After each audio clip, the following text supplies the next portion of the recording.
আসসালামু আলাইকুম। সংবাদে আপনাদের সবাইকে স্বাগত জানাচ্ছি। আমি ফিরোজ তোহা। শুরুতেই আরবে কেবলস সংবাদ শিরোনাম। বাংলাদেশের সর্বশেষ গুরুত্বপূর্ণ আপডেট সংবাদে আপনাকে স্বাগত। শুরুতেই সংবাদ শিরোনাম, পরে বিস্তারিত।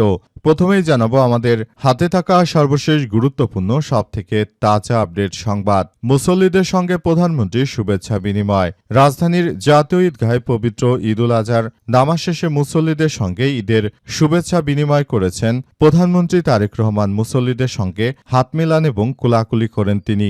আজ সরকার প্রধানকে কাছে পেয়ে সাধারণ জনগণের অনেকেই আবেগ আপ্লুত হয়ে পড়েন। তার সঙ্গে শুভেচ্ছা বিনিময়ের জন্য ভিড় করেন মুসল্লিরা। এরপর জানাবো ঈদুল আজহায় দেশবাসীকে শুভেচ্ছা জানালেন মির্জা ফখরুল ইসলাম। পবিত্র ঈদুল আজহা উপলক্ষে দেশবাসী সহ বিশ্বের মুসল্লিদের শুভেচ্ছা এবং মোবারকবাদ জানিয়েছেন বিএনপির মহাসচিব মির্জা ফখরুল ইসলাম আলমগীর। একই সঙ্গে সবার সুখ শান্তি ও সমৃদ্ধ কামনা করেন তিনি। এদিকে এনসিপি নেতা নেত্রীকে কে কোথায় ঈদ করবেন? জাতীয় নাগরিক পার্টি এনসিপির নেতৃত্ববৃন্দ নিজ নিজ এলাকার মানুষজনের সঙ্গে পবিত্র ঈদুল আজহা উদযাপন করবেন। এনসিপির মুখপাত্র এবং ঢাকা দক্ষিণ সিটি কর্পোরেশনের নির্বাচনে দলের মেয়র প্রার্থী আসিফ মাহমুদ সজীব ভূঁইয়া এবং মুখ্য সমন্বয়ক নাসির উদ্দিন পাটোয়ারি ঢাকায় ঈদ করবেন। তারা দুইজনেও জাতীয় ঈদগাহে নামাজ আদায় করেছেন বলে আমাদের প্রতিনিধিরা জানিয়েছে। এনসিপি জ্যেষ্ঠ যুগ্ম সমন্বয়ক এবং সংসদ সদস্য আব্দুল হান্নান মাসুদ নোয়াখালীর হাতিয়ার বুড়িচরে নিজ নিজ এলাকায় প্রায় সবাই নিজ নিজ এলাকায় নামাজ আদায় করার পাশাপাশি ঈদ করছেন। এবারে জানাবো আওয়ামী লীগ নেতাদের নিয়ে টিসিবির কর্মকর্তার বৈঠক। 15 আগস্টের পর ক্ষমতা আসছে, আওয়ামী লীগ বিদায় নিচ্ছে, বিএনপি সরকার এ বিষয়ে প্রস্তুতি নিচ্ছে। আওয়ামী লীগ, কৃষক লীগ, ছাত্রলীগ, যুবলীগ এবং তাদের অঙ্গ সংগঠনের নেতাকর্মীদের নিয়ে গোপনে বৈঠক করছেন রংপুর 2 বদরগঞ্জ তারাগঞ্জ আসনে আওয়ামী লীগের সাবেক পলাতক এমপি ডিউক চৌধুরীর ছোট ভাই, বাংলাদেশ ট্রেডিং কর্পোরেশন টিসিবির পরিচালক অর্থ প্রশাসন আবুল হাসনাত চৌধুরী চন্দন। এবং সর্বশেষ জানাবো জনবান্ধব বাজেট তৈরি করতে হবে বলেন নুরুল ইসলাম বুলবুল। বাংলাদেশ জামাত ইসলামের কেন্দ্রীয় নির্বাহী পরিষদ সদস্য ঢাকা মহানগর দক্ষিণের আমি ডাক্তার মোহাম্মদ নুরুল ইসলাম বুলবুল এমপি বলেছেন, বাস ট্রেনের অতিরিক্ত ভাড়া মেটাতে না পেরে মানুষ বাধ্য হয়ে মালবাহী ট্রাকে করে বাড়ি ফিরছে। ফলে বহু মানুষ দুর্ঘটনার শিকার হচ্ছে, আহত এবং নিহত হচ্ছে। তিনি বলেন, ঈদযাত্রায় মানুষের যে ভোগান্তি তা নিরসনে সরকারের কার্যকর পদক্ষেপ নেয়নি বলে এমন ঘটনা ঘটছে। প্রিয় দর্শক, এতক্ষণ শুনছিলেন সংবাদ শিরোনাম, এবারে বিস্তারিত। তবে তার আগে বন্ধুরা অনুরোধ থাকবে এই সংবাদটিতে একটি লাইক দিন। এই চ্যানেলে আপনি নতুন হয়ে থাকলে আমাদের সংবাদটি দেখতে দেখতে চ্যানেলটি সাবস্ক্রাইব করে রাখুন। কমেন্ট করে বন্ধুরা আপনার মূল্যবান মতামত জানিয়ে দিন আপনি বিশ্বের কোন দেশ থেকে বা বাংলাদেশের কোন স্থান থেকে আমাদের সংবাদটি দেখছেন এবং শুনছেন। আর বন্ধুরা, আপনি দেশে নাকি বিদেশে কোথায় থাকেন বিষয়টি কমেন্ট করে আমাদের জানিয়ে দিতে পারেন। এবারে বিস্তারিত। মুসল্লিদের সঙ্গে প্রধানমন্ত্রীর ঈদের শুভেচ্ছা বিনিময়। রাজধানী জাতীয় ঈদগাহে পবিত্র ঈদুল আজহার নামাজ শেষে মুসল্লিদের সঙ্গে ঈদের শুভেচ্ছা বিনিময় করেছেন প্রধানমন্ত্রী তারেক রহমান। মুসল্লিদের সঙ্গে হাত মেলান এবং কোলাকুলি করেছেন তিনি। সরকার প্রধানকে কাছে পেয়ে সাধারণ জনগণের অনেকেই আবেগ আপ্লুত হয়ে পড়েছে। তার সঙ্গে শুভেচ্ছা বিনিময়ের জন্য ভিড় করে মুসল্লিরা। এর আগে বৃহস্পতিবার সকাল 7:30টার দিকে জাতীয় ঈদগাহে জাতীয় মসজিদ বাইতুল মোকাররমের খতিব মুফতি মাওলানা মোহাম্মদ আব্দুল মালেকের ইমামতিতে ঈদুল আজহার নামাজ অনুষ্ঠিত হয়। এতে অংশ নেন রাষ্ট্রপতি মোহাম্মদ শাহাবুদ্দিন চুপ্পু, প্রধানমন্ত্রী তারেক রহমান, এছাড়াও প্রধান বিচারপতি ও মন্ত্রিপরিষদ সদস্য, বিভিন্ন মুসলিম দেশের কূটনৈতিক ও ঊর্ধ্বতন সরকারি কর্মকর্তারা এই জামাতে অংশগ্রহণ করেন এবং তাদের সঙ্গে শুভেচ্ছা বিনিময় করেছেন প্রধানমন্ত্রী তারেক রহমান। তিনি আরও জানিয়েছেন যে বাংলাদেশের প্রতিটি মানুষকে নিয়ে আমরা সুন্দরভাবে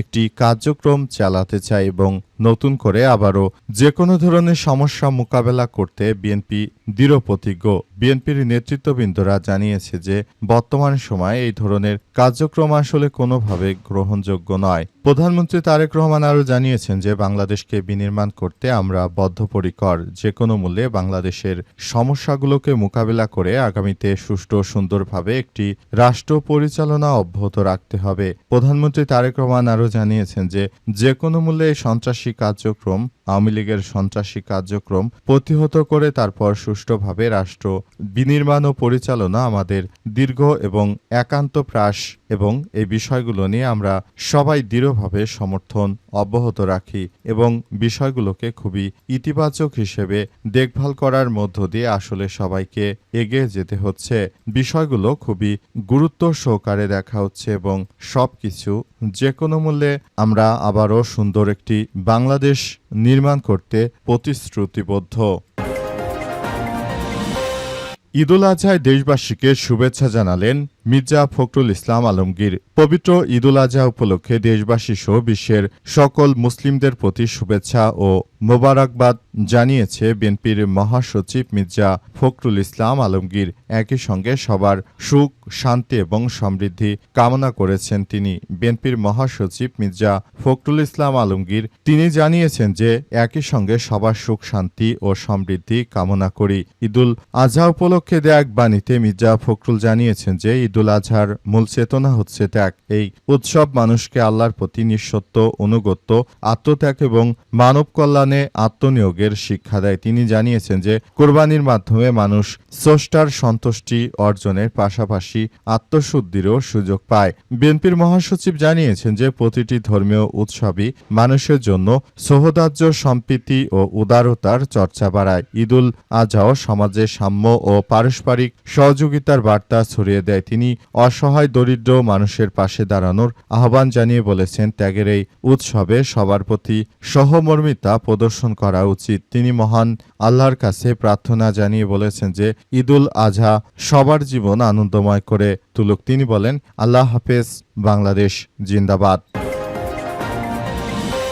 এনসিপি নেতা-নেত্রীকে কে কোথায় ঈদ করছেন? জাতীয় নাগরিক পার্টি এনসিপি নেতৃত্ববৃন্দ নিজ নিজ এলাকায় মানুষজনের সঙ্গে পবিত্র ঈদুল আজহা উদযাপন করবেন। এনসিপির মুখপাত্র ও ঢাকা দক্ষিণ সিটি কর্পোরেশনের নির্বাচন দলের মেয়র প্রার্থী আসিফ মাহমুদ সজীব ভূঁইয়া এবং মুখ্য সমন্বয়ক নাসির উদ্দিন পাটোয়ারি ঢাকায় ঈদ করবেন। তারা দুইজন জাতীয় ঈদগাহে নামাজ আদায় করেছেন। এনসিপির জ্যেষ্ঠ যুগ্ম মুখ্য সমন্বয়ক ও সংসদ সদস্য আব্দুল হান্নান মাসুদ নোয়াখালীর হাতিয়ায় বুড়িচরে নিজ গ্রামে মসজিদে ঈদের নামাজ আদায় করবেন। দিনভর এলাকার মানুষজনের সঙ্গে সাক্ষাৎ করবেন তিনি। এনসিপির জ্যেষ্ঠ যুগ্ম আহ্বায়ক ও ঢাকা মহানগর এর আহ্বায়ক আরিফুল ইসলাম আদিব রাজধানীর উত্তরা কেন্দ্রীয় জামে মসজিদে ঈদের নামাজ আদায় করবেন। জ্যেষ্ঠ যুগ্ম আহ্বায়ক সামান্তা শারমিন রাজধানীর মোহাম্মদপুর এবং জ্যেষ্ঠ যুগ্ম সদস্য সচিব নাহিদা সারোয়ার নিভা ফার্মগেট এলাকায় নেতাকর্মী সহ শুভাকাঙ্ক্ষী ও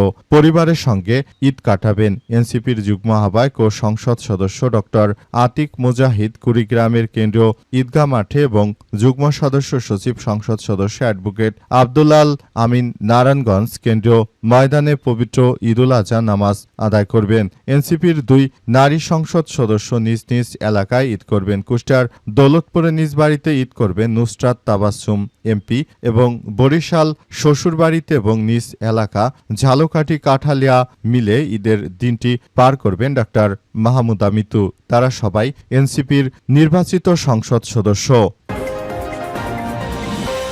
আওয়ামী লীগ নেতাদের নিয়ে টিসিবির কর্মকর্তার বৈঠক। 15 আগস্টের পর ক্ষমতা আসছে, আওয়ামী লীগ বিদায় নিচ্ছে, বিএনপি সরকার এ বিষয়ে প্রস্তুতি নিচ্ছে। আওয়ামী লীগ, কৃষক লীগ, ছাত্রলীগ, যুবলীগ এবং তাদের অঙ্গ ও সংগঠনের নেতাকর্মীদের নিয়ে গোপনে বৈঠক করছে রংপুর 2 বদরগঞ্জ তারাগঞ্জ আসনে আওয়ামী লীগের সাবেক পলাতক এমপি ডিউক চৌধুরীর ছোট ভাই, বাংলাদেশ ট্রেডিং কর্পোরেশন টিসিবির পরিচালক অর্থ ও প্রশাসন আবুল হাসনাত চৌধুরী চন্দন। 27 মে বিকেলে রংপুরের রংপুরের বদরগঞ্জ পৌরসভার কেন্দ্রীয় শহীদ মিনার সংলগ্ন চৌধুরী ফার্মেসির ভেতরে বৈঠকে ঘরে অতি গোপন বৈঠকটি অনুষ্ঠিত হয়। বৈঠকে উপস্থিত আওয়ামী লীগের ইউনিয়ন পর্যায়ের এক নেতা নাম প্রকাশ না করা সত্ত্বে জানিয়েছেন যে সাবেক এমপি ডিউক চৌধুরীর ছোট ভাই টিসিবির বড় কর্মকর্তা আবুল হাসনাত চৌধুরী চন্দন বিভিন্ন এলাকার আওয়ামী লীগের নেতাকর্মীদের বাসায় ডেকে কুশল বিনিময় করেছেন এবং তার পিতা জাহিদুল হক চৌধুরী ওষুধের দোকানে চৌধুরী ফার্মেসির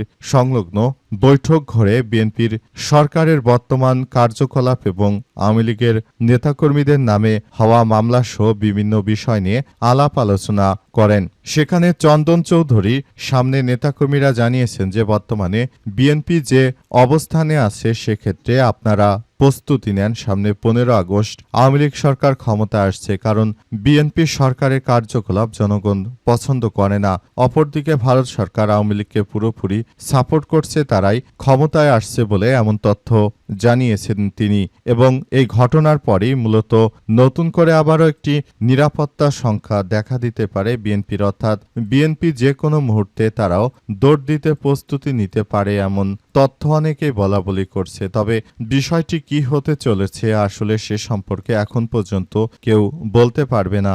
বিষয়গুলো সবার জন্য খুবই গুরুত্বপূর্ণ একটি ইস্যু হয়ে দাঁড়িয়েছে।